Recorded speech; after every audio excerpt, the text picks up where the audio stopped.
काहीँ न काहीँ पुटिनबाट सनकमा अथवा मिसक्यालकुलेसनमा त्रुटि त भएकै हो। शक्ति राष्ट्रमा यस्ता सङ्की तानाशाहहरू निर्माण भयो भने संसारले दुःख पाउँछ। रुस कमजोर भयो भने दुईटा ध्रुवलाई जबरदस्त फाइदा छ। अब युद्धले चाहिँ कस्तो स्वरूप ग्रहण गर्यो भने मास मिलिसियाको स्वरूप ग्रहण गर्यो। हरेक नागरिकले बन्दुक बोकेर हिँड्छ।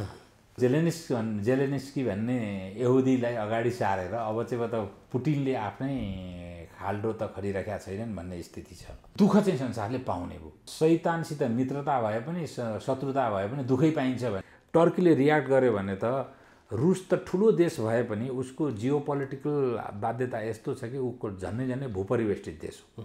चीन र भारत चाहिँ हाम्रा लागि रुस साबित नहुन् भन्नका लागि पनि हामीले सग्लो उत्तर कोरिया पनि नहुने, सग्लो रूपमा भुटान पनि नहुनको स्थितिका लागि तेस्रो शक्तिसितको सहकार्य र विश्वास त्यतिकै महत्त्वपूर्ण हो हामीहरूलाई। भारतसँगको सीमा विवादमा भारतको दलाल भनेर जहिले तहिले गाली खानुपर्ने सबै मान्छेहरू एक ठाउँ उभिएर भारत चुच्चे नक्साको प्रकरणमा भोट हाले। तर तिनीहरूलाई भारतेली दलाल भनेर गाली गर्नेहरू र आफूलाई राष्ट्रवादी कित्तामा उभ्याउनेहरूले न सगरमाथा प्रकरण न लिमी प्रकरणमा एक शब्द बोले। बेजिङवादी भन्दा पनि बढी बेजिङवादी भए यहाँका हाम्रा लाल नेताहरू। स्वार्थ बिनाको विदेश नीति त हुनै सक्दैन। सार्वभौम राजा पो हुनुपर्छ त, सिंगाने जनता पनि सार्वभौम हो। एमसिसीको कारणले चाहिँ हामीहरूले नै डाक्नुपर्छ। एमसिसीमा त्यस्तो केही पनि बुँदा छैन। अमेरिकी सेना आउने पनि होइन, अमेरिकाको केही यहाँ चाहिँ मतलब सैन्य प्रयोग हुने पनि होइन। 5 वर्षमा फिर्ता जाने हो।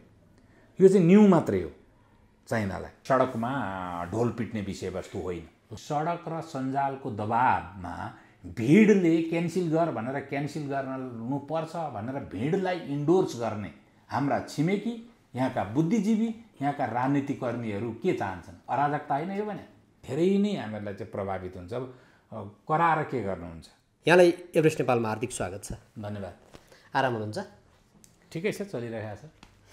आज यहाँसँगको कुराकानी मैले मुख्य रूपमा दुईवटा विषयमा फोकस गर्ने विचार गरेको छु। एउटा रुस युक्रेन युद्धको असर, किनभने यहाँ अन्तर्राष्ट्रिय मामिलाको विज्ञ व्यक्तित्व हुनुहुन्छ, त्यसको असर नेपालको भान्सासम्मै परिसकेको छ।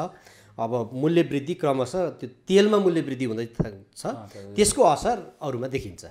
अर्को यो एमसिसीको अबको कार्यान्वयन फेजलाई कसरी अगाडि लिएर जानु पर्ला, यो दुईवटा विषयमा हामी कुराकानी गर्छौँ। म सुरुवात चाहिँ यही रुस र युक्रेनको युद्धबाटै गर्न चाहन्छु। पेट्रोलमा दिनका दिन मूल्य वृद्धि भयो। यसले अरू मूल्य वृद्धि, महँगी बढ्ने कुराहरू आइरहेको छ।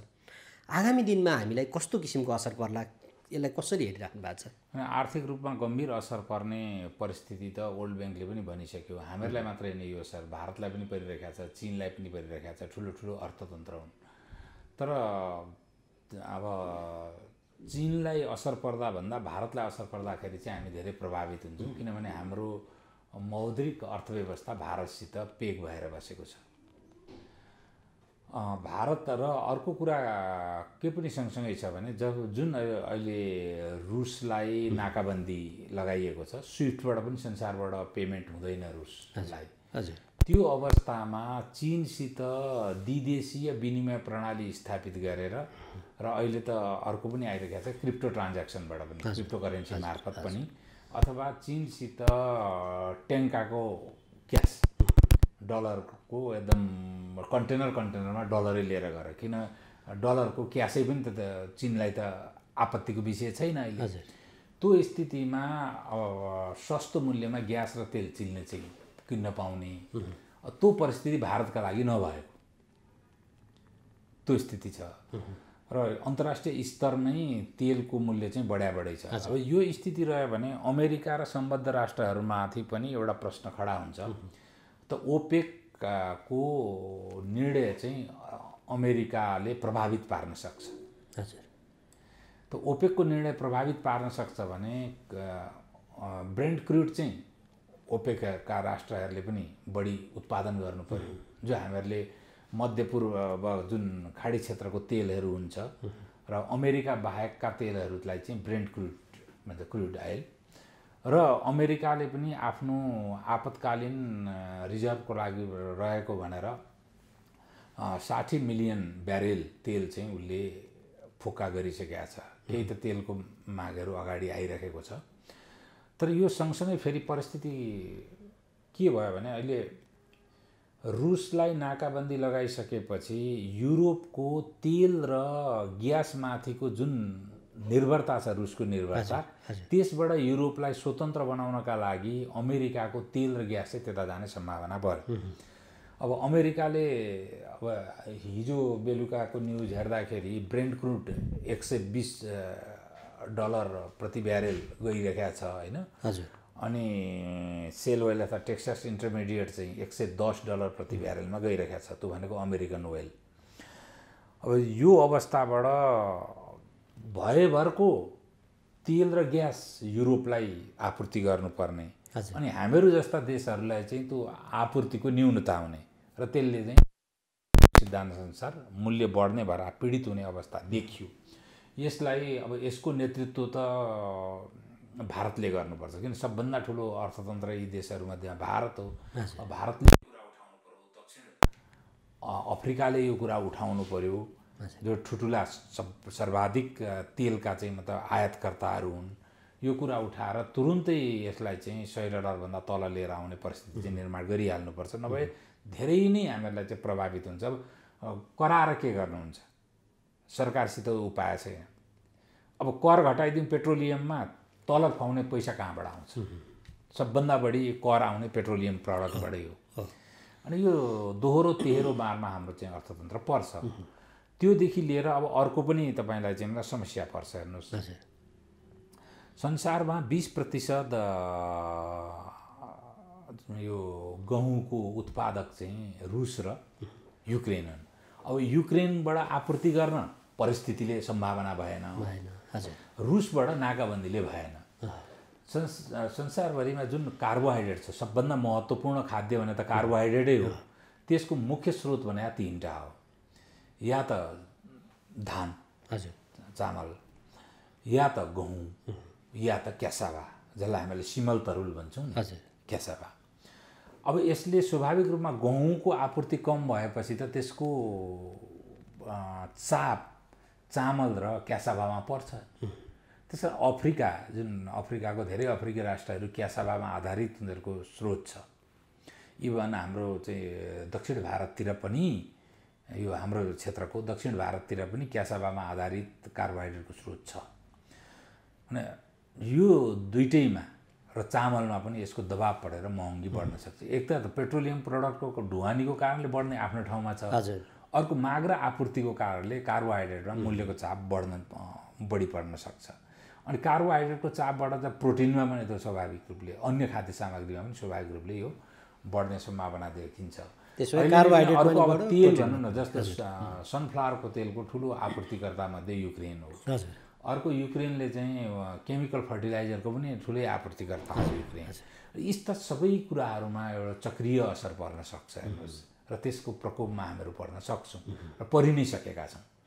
यो 20-30 रुपियाँ पछिल्लो दिनमा बढेको कारण चाहिँ त्यही हो, तेलमा मात्रै। अब तेलमा मात्रै भएन, यो त कार्बोहाइड्रेटमा पनि बढ्यो, सबै प्रोटिनमा पनि बढ्यो, तेलहनमा पनि बढ्छ, तेलहनमा पनि बढ्यो। अब यो समग्रले जस्तो अब यो 17 अर्बको नेपाल र युक्रेन बिचको व्यापार रहेछ हामीले हेर्दाखेरि, पछिल्लो यो आर्थिक वर्षमा हेर्दाखेरि, र 74-75 यता मात्रै 57 अर्ब बराबरको चाहिँ व्यापार गरेको देखियो।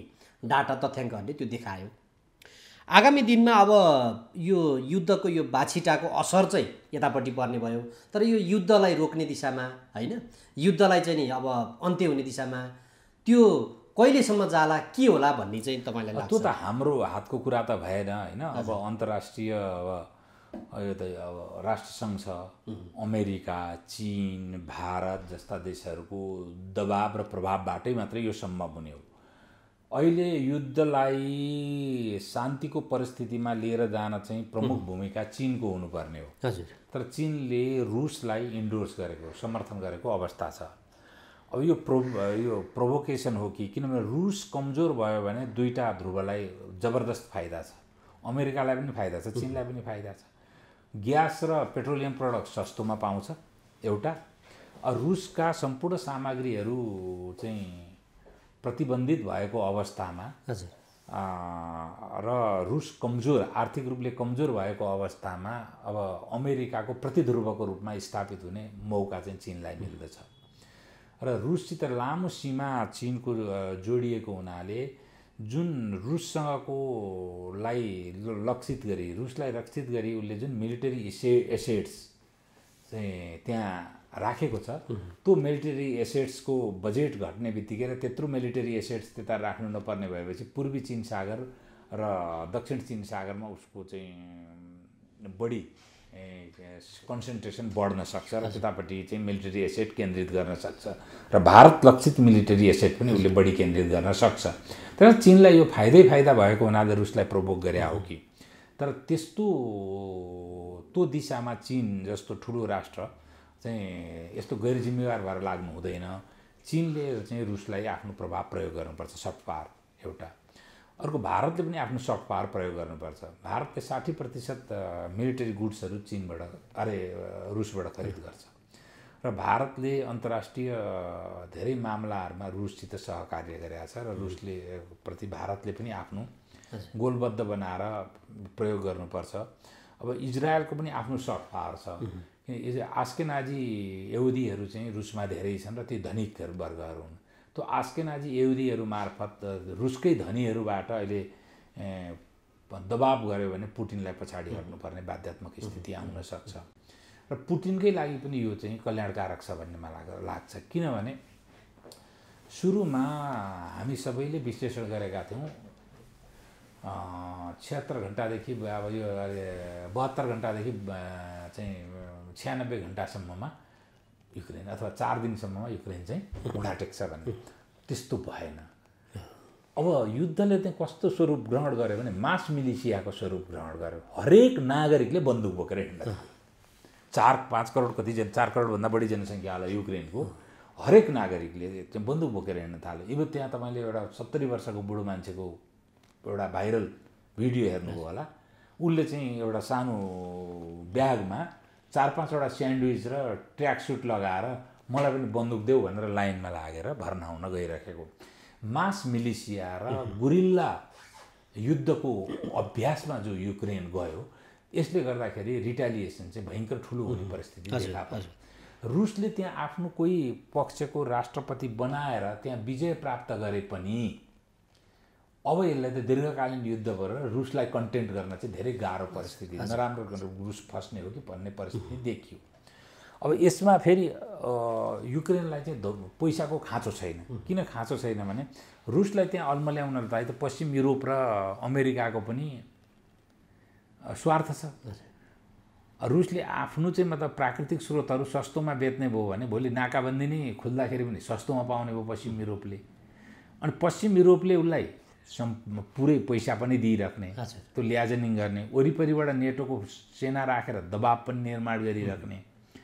अनि फेरि जेलेन्स्की आफै के भने यहुदी हुन्। संसारमा सबभन्दा धनी वर्ग भनेको यहुदी हो।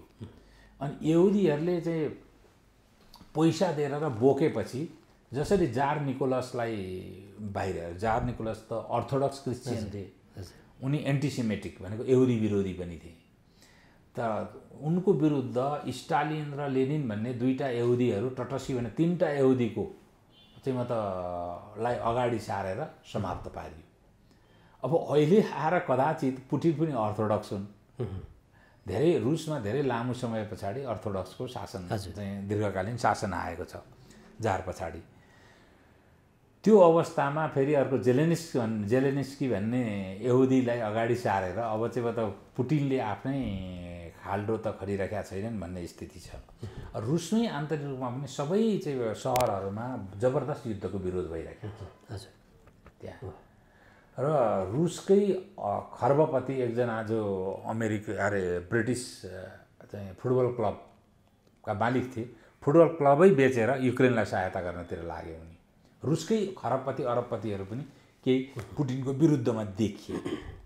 भने जताबाट हेर्दा नि रुसले हार्ने देखियो। रुसले चाहिँ जताबाट हेर्दाखेरि पनि हार्ने परिस्थिति देखियो अहिले। र यसलाई तर यो रुसले हारे पनि के भने यो शैतानसित मित्रता भए पनि शत्रुता भए पनि दुःखै पाइन्छ भन्ने उखान छ क्या। दुःख चाहिँ संसारले पाउने भयो पुटिनको कारणले। अब यसले गर्दाखेरि अब आणविक युद्ध गर्छु म, आणविक शस्त्र प्रयोग गर्छु भनेर भनेको छ। आणविक शस्त्र प्रयोग गर्ने भने त आफै त युक्रेनमा प्रयोग गर्ने भने त होइन होला, अमेरिकालाई गर्छु, बेलायतलाई गर्छु, पश्चिम युरोपलाई गर्छु भनेर भने होला। त्यसको चाहिँ मतलब कस्तो अमानवीय असर हुन्छ। यस्ता हेर्नु शक्ति राष्ट्रमा यस्ता सङ्की तानाशाहहरू निर्माण भयो भने संसारले दुःख पाउँछ।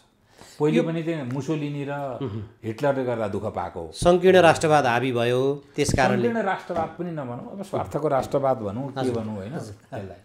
अब यो अहिलेको प्रसङ्गमा नि सर, जस्तो अब हजुरले यसलाई डिटेल हेरिरहनु भएको छ, यसको यो खास टु दि पोइन्टको कारण मलाई कतिपय व्यक्तिहरूले त्यो वार्सा प्याक्ट राम्रोसँग पालना गरिदिएको भए, रुसले त पालना गर्दै गयो, नाटोमा चाहिँ नि किन अमेरिकाले चाहिँ सबैतिर बढाउँदै लग्यो त, उसले चाहिँ त्यसैमा सीमित हुनुहुने यतातिर चाहिँ लाग्नुपर्छ त भन्ने कुरा। नाटो भनेको बढाउँदै लगेको पनि होइन, के हो भने हरेक कुन अन्तर्राष्ट्रिय सङ्गठनमा बस्ने भनेको त्यो देशको सार्वभौम अधिकारको कुरा हो। तर अर्को देशलाई असर पर्यो भन्ने सेन्सले जसरी आयो नि, अर्को देशलाई असर पर्यो भने त्यो देशले पनि उसलाई असुरक्षाको भावना दिनु भएन। पोल्यान्डलाई रुसले र फिनल्यान्ड, पोल्यान्ड, ल्याटभिया, लिथुनियालाई आफू असुरक्षित छु भन्ने वातावरण रुसले निर्माण गर्नु भएन। उहाँ चाहिँ जहिले त्यहाँका जनताको विरुद्ध एउटा तानाशाह निर्माण गर्न खोज्ने रुस, अनि त्यहाँको जनता र प्रजातन्त्रको पक्षमा अर्को ध्रुवमा जाँदैन त त्यहाँको शासन। कमसेकम ती शासन कहीँ पनि त तानाशाहीकरण त भएको छैन नि त। पोल्यान्ड तानाशाह छैन, लिथुनिया छैन, ल्याटभिया छैन, भने रोमानिया छैन। अनि जहिले तानाशाह पालेर त्यसरी रुसले उनीहरूलाई असुरक्षित अवस्था निर्माण गरिदिनु भएन। त्यसो भए अहिलेको यो समग्रमा चाहिँ रुसको दम्भ हो कि साँच्चै उसमाथि परेको असरको कारण हो सर? यो चाहिँ एक हदसम्म उसमा परेको असर र उसले चाहिँ मतलब आफ्नो सुरक्षाको प्रत्याभूति भनेको चाहिँ एजोब सागरसँग सम्बन्धित मात्रै हो। तर एजोब सागरलाई सुरक्षा गर्ने उसको परिवृत्तीय क्षेत्रबाट जब बाहिर डेनिपर उपत्यका पुरा खार्किभ नियन्त्रण गर्ने र किभ पनि नियन्त्रण गर्नेतिर जब रुस अग्रसर भयो भने चाहिँ यो उसको चाहिँ स्रोतमाथिको महत्त्वाकांक्षा भनौँ भने स्रोत त रुसमा पर्याप्त छ, युक्रेनको स्रोत लुट्नुपर्ने अवस्था छैन। अब एउटा चाहिँ के रुस जबरजस्त रूपमा लामो समयदेखि पपुलेसन डिप्लेसनको शिकार छ। रुसको समस्या होइन पपुलेसन हो। अब उसले युक्रेनको पपुलेसन भनेको त 4, 4.5, 5 करोड कति छ, त्यो पपुलेसन त आउने बित्तिकै त ठुलो पपुलेसन हुन्छ होइन भन्ने कुरामा रुस अगाडि बढेको हो भने पनि त्यो पपुलेसनले उसलाई स्वीकार गर्ने र चाहिँ मतलब समर्थन गर्ने परिस्थिति निर्माण भएन। त्यो त अहिले 70 वर्षले देखिसक्यो। भनेपछि काहीँ न काहीँ पुटिनबाट सनकमा अथवा मिसक्यालकुलेसनमा त्रुटि त भएकै हो। साँच्चै खतरा चाहिँ परेको होइन त्यसो भएर रसामाथि? रुसलाई एजोब सागरको प्रत्याभूति चाहिँ युक्रेनले पनि दिनु पर्थ्यो उसले होइन। एजोब सागरमा उसले प्रत्याभूति दिने बाहेक उसको त्यो प्रत्याभूति लगभग उसले जबरजस्ती क्रिमियाबाट लिइ पनि सकेको थियो, क्रिमिया एनेक्सेसन गरेर। अब त्यहाँदेखि बाहिरको एजोब सागरमा अब लुहान्स्क र दोनेत्स्क जुन उसले गर्यो त्यो गरेपछि लगभग एजोब सागर उसबाट सुरक्षित थियो। ल बढी से बढी मरियापोलसम्म उसले लिएको भए कुरो बुझिन्थ्यो। त्यस पछाडि उसले ध्यान दिनुपर्ने भनेको चाहिँ बरु यता इर्दोगान टर्कीसित मिलेर बस्फोरस स्ट्रेटमा आफू कसरी सुरक्षित हुने भन्ने चाहिँ महत्त्वपूर्ण कुरा थियो उसको। तर पुटिनले जो अगाडि गरिरहेका छन् यसले अब जबरजस्त रूपमा मलाई लाग्छ टर्कीले पनि यसले चाहिँ रियाक्ट गर्छ, किन विरुद्धमा त छ टर्की पनि। टर्कीले रियाक्ट गर्यो भने त रुस त ठुलो देश भए पनि उसको जियोपोलिटिकल बाध्यता यस्तो छ कि उसको झन्नै भूपरिवेष्टित देश हो। उसको सम्पूर्ण साधन स्रोतको व्यापार र उसको जनसङ्ख्या पश्चिमतिर छ। पश्चिममा उसको नाका भनेको टर्कीको त इस्तानबुलको बोस्फोरस स्ट्रेट र अनि त्यहाँदेखि नर्थ सीको चाहिँ मतलब डेनिस स्टेटहरू भएर जानुपर्छ। अनि उसलाई जहाँ पनि हेर्नु त्यो नर्थ सीमा पनि चोकिङ गर्न सक्छ पश्चिमाहरूले। त्यहाँबाट उसलाई चाहिँ मतलब भूमध्य सागरतिर आउन, कृष्ण सागरबाट भूमध्य सागरमा आउने जुन बोस्फोरस स्ट्रेट त्यहाँ पनि चोकिङ हुनसक्छ। अब नाटोको मेम्बर त हो नै एर्दोगान। र यसले अर्को पनि उसले कस्तो बुद्धि पुर्याएनन् भन्नुहुन्छ भने नाटो लगभग तहस नहस हुने स्थितिमा थियो। युरोपेली र अमेरिकाको झगडा लागिरहेको थियो। तर उनले यो युक्रेनमा चढाइ गर्ने बित्तिकै सबै एक ठाउँमा आए। भोलि चाहिने र चाहिँ टर्कीको कुरो मिलिरहेको थिएन होइन, अब सबै एक ठाउँमा आए। टर्की धरि एक ठाउँमा आइसकेपछि अब यो चाहिँ उनकै एक्सनले गर्दाखेरि उनका विरोधीहरू एकत्रित भए। अब यो भोलिका दिनमा आणविक हतियारको सम्मको कुराकानी आयो। हजुर, अब यत्तिको पावरफुल देशले त्यति देशलाई हानिसकेपछि अब यत्तिकै ब्याक हट्दाखेरि पनि त्यहाँ त प्रतिष्ठाको विषय बन्ला फेरि। त्यो हुँदाखेरि आगामी दिनमा अब यसमा यसले अर्को द्वन्द्व, यो विश्वमै अर्को एउटा द्वन्द्व निम्त्याउन सक्ने सम्भावना त अमेरिकन र पश्चिम युरोपेलीहरू यसको बारेमा बाकाया जानकार छन्, त्यो स्थिति नगर्लान्। तर यसले के भने ऊ फस्यो, 1-2 वर्ष 2-4 वर्ष बस्ला। त जति ऊ बढी बस्यो पुतिनको पतन चाहिँ उति सन्निकट हुन्छ। अबको परिस्थिति त्यो देख्छु। रुसको आर्थिक हालत अब रुबल झन्नै 30% भन्दा बढीले खस्किसक्यो होइन। अनि त्यसले चाहिँ अरूलाई त जति असर गर्छ त्योभन्दा बढी रुसलाई असर गर्छ। अब सबै भनौँ न उसलाई चाहिँ खेलाडीहरूले खेल्न नपाउने परिस्थिति निर्माण भइसक्यो। स्विफ्टबाटै ऊ आउट भइसक्यो। त्यस कारण धेरै साह्रो गाह्रो भएर जनताहरूले भोलि खान नपाउने एकदम हाइपर इन्फ्लेसनमा रुस गयो भने मिलिटरीहरूले पनि त चुप लागेर बस्ने परिस्थिति नआउन सक्छ नि त्यति बेला कहिलेसम्म। कहिलेसम्म अब यो प्रसङ्गमा नि छ। जस्तो नेपालले खेलेको भूमिकालाई चाहिँ कसरी हेर्नुहुन्छ? नेपालले युक्रेनको पक्षमा लियो, भारत त तटस्थ बस्दियो होइन। यसलाई के छ भने यसलाई यहाँ अब यी राष्ट्रवादी हुन् कि कन्फ्युज मान्छे हुन् कि कस्ता हुन् यसको विरोध गरिरहेका छन्। चीनले जबरजस्त रसियालाई प्रोभोक गर्यो, त्यो पनि राम्रो कुरा होइन। भारत तटस्थ बस्यो। तर युक्रेनको पक्षमा जसको भुटानको विदेश नीति र सुरक्षा भारतसँगकै सहकार्यमा मात्रै निर्भर छ। त्यो स्थितिमा भुटानले पनि युक्रेनको पक्षमा मतदान गरेको छ। हामीहरूले आफ्नो सार्वभौम अभिमत प्रकट गरेको हौँ युक्रेनमा पुटिनले गलत गरेकै हो भनेर। यसमा रुसको पक्षमा लाग्ने त झनै हुँदैन। रणनीतिक रूपमा र इमोसन जुन हाम्रो जो भारत र चीनको बिचमा छौँ हामीहरू, चीन र भारत चाहिँ हाम्रा लागि रुस साबित नहुन् भन्नका लागि पनि हामीले सग्लो उत्तर कोरिया पनि नहुने, सग्लो रूपमा भुटान पनि नहुनको स्थितिका लागि तेस्रो शक्तिसितको सहकार्य र विश्वास त्यतिकै महत्त्वपूर्ण हो हामीहरूलाई। त्यसकारण दुईटा परिस्थितिले एमसिसी र अहिलेको राष्ट्रसङ्घमा युक्रेनको पक्षमा हामीहरूले अभिमत प्रकट गर्नुले अब अमेरिकासितको हाम्रो सम्बन्ध अलिकति अगाडि बढ्यो र हामीहरूलाई मेरो त लामो समयदेखि असंलग्न र समदूरीको विदेश नीतिको हामीहरूलाई काम छैन। हामीहरूलाई सन्तुलन ल्याउने भने चाहिँ हाम्रो राष्ट्रिय स्वार्थअनुसार सक्रिय संलग्नताको राष्ट्रिय स्वार्थका आधारमा सक्रिय संलग्नताको विदेश नीतिले मात्रै ल्याउँछ भनेर म 2008 देखि बोली आएको मान्छे। नेपालले कमसेकम यो प्रकरणमा सक्रिय संलग्नताको आफ्नो राष्ट्रिय स्वार्थका लागि सक्रिय संलग्नताको विदेश नीति अङ्गीकार गरेका छ र म त यसको प्रशंसा गर्छु। यो ठिक छ भन्छु र उपरान्त पनि यस्तै किसिमले अगाडि बढ्नुपर्छ र यसलाई त विधिवत रूपमा असंलग्नता र समदूरीको विदेश नीतिले हामीले त्याग गर्नुपर्छ भन्ने मेरो त अडानै हो।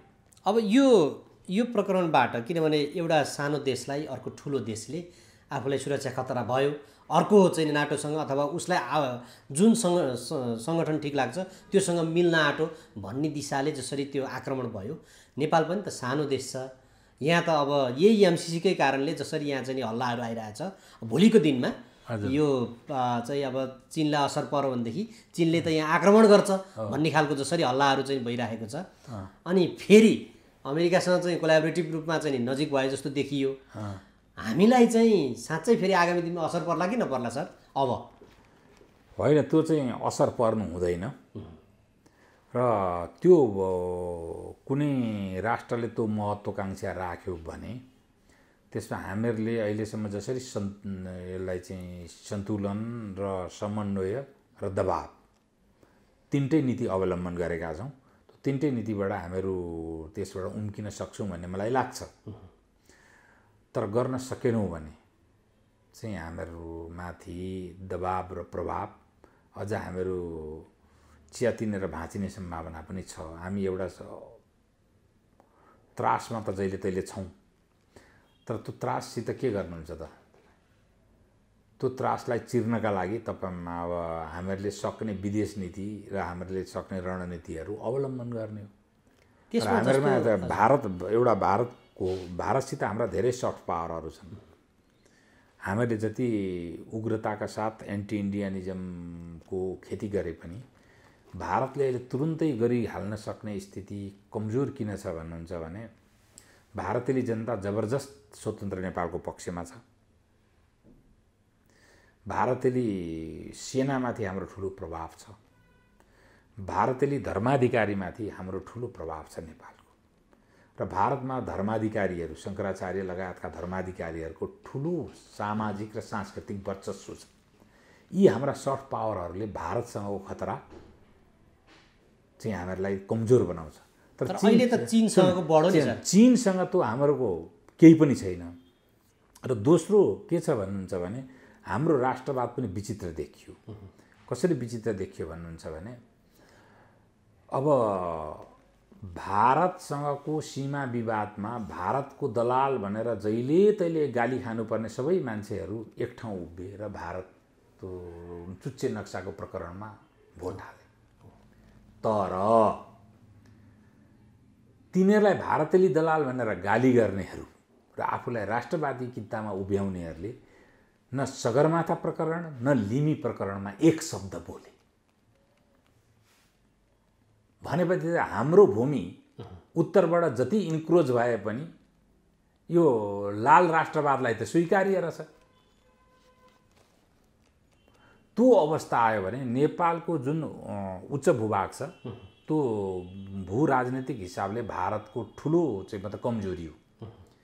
त्यहाँबाट आफू असुरक्षित हुने स्थिति आयो भने यी सबै कारणका कारणले भारत पनि प्रोएक्टिभ हुन्छ।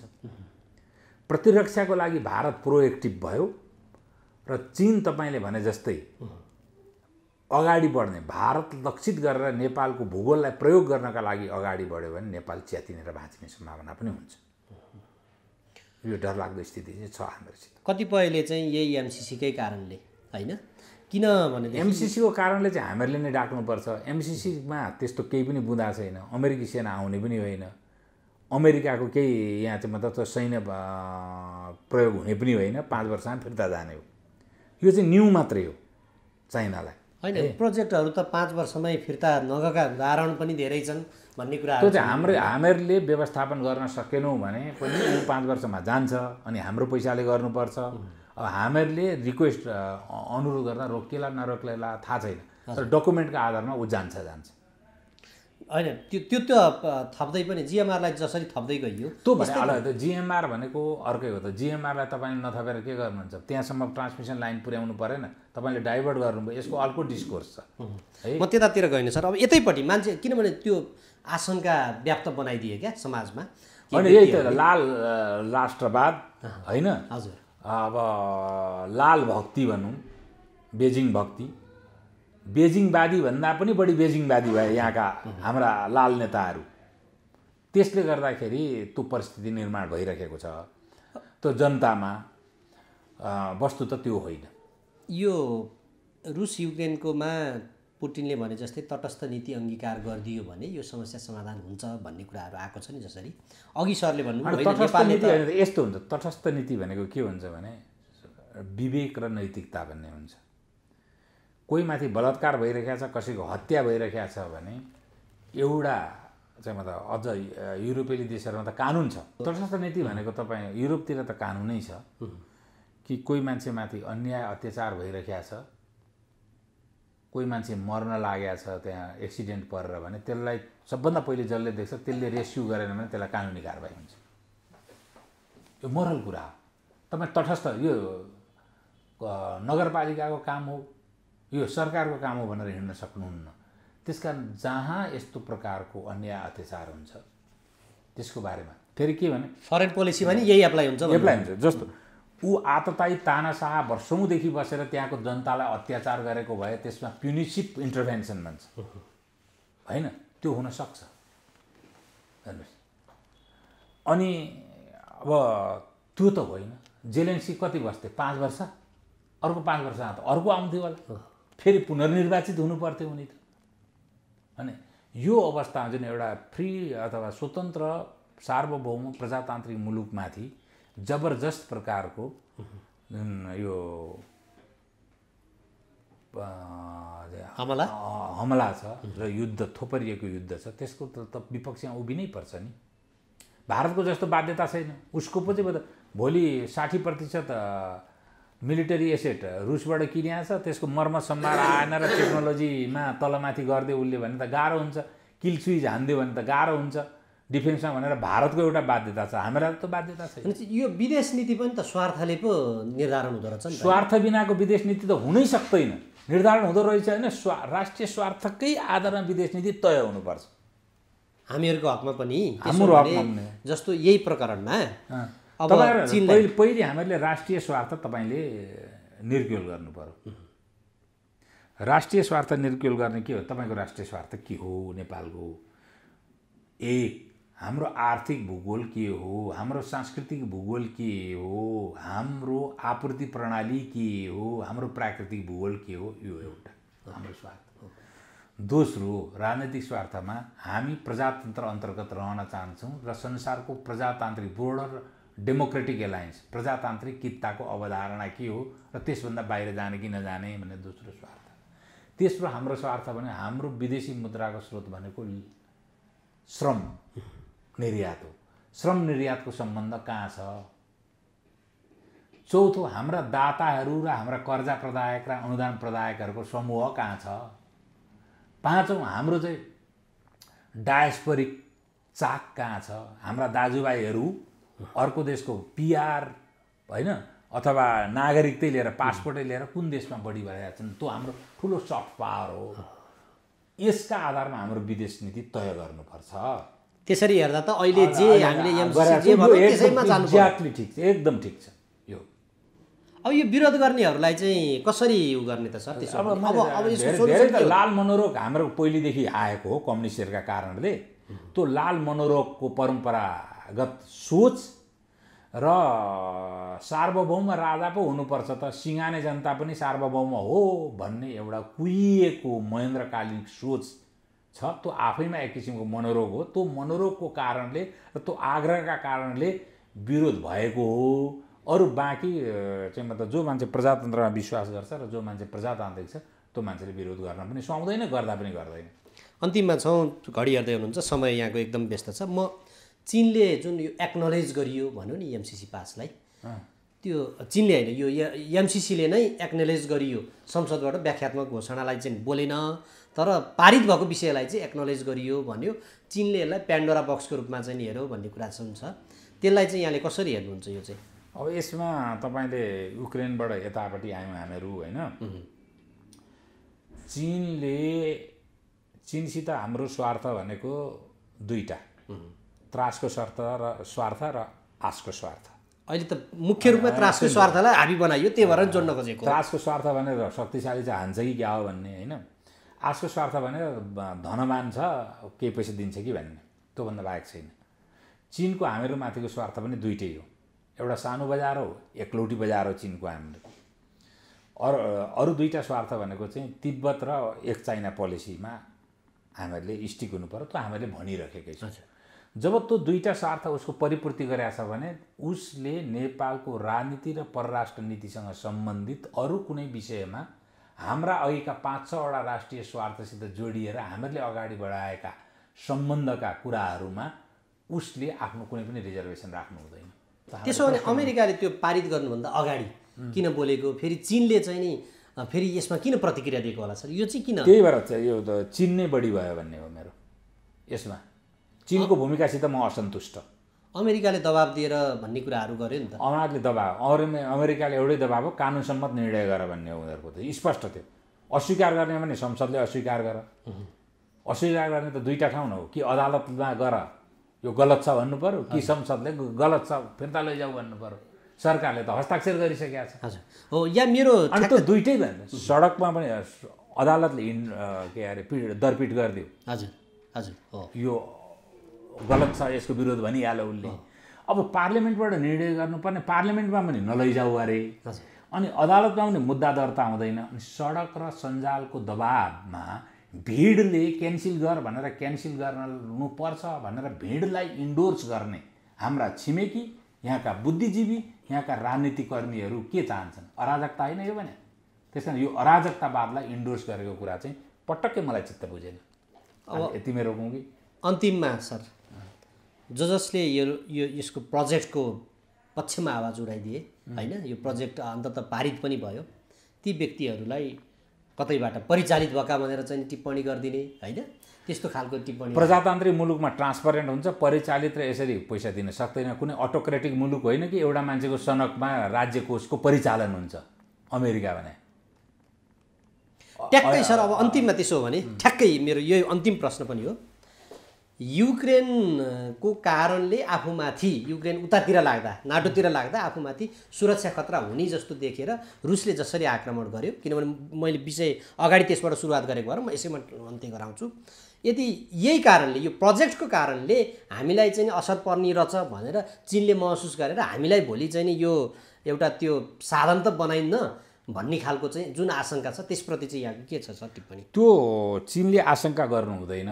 त्यो आश्वस्त पार्ने यहाँभन्दा अगाडिका जो कूटनीतिज्ञहरू हामीले त्यहाँ पठायौँ, गलत कूटनीतिज्ञहरूलाई पठाइएछ भने भर्खरका उनीहरूका अभिव्यक्तिबाट पनि यो साबित भइसकेको छ। अब यसको चाहिँ मतलब कूटनीतिक पहल नेपालले सुरु गर्नुपर्छ।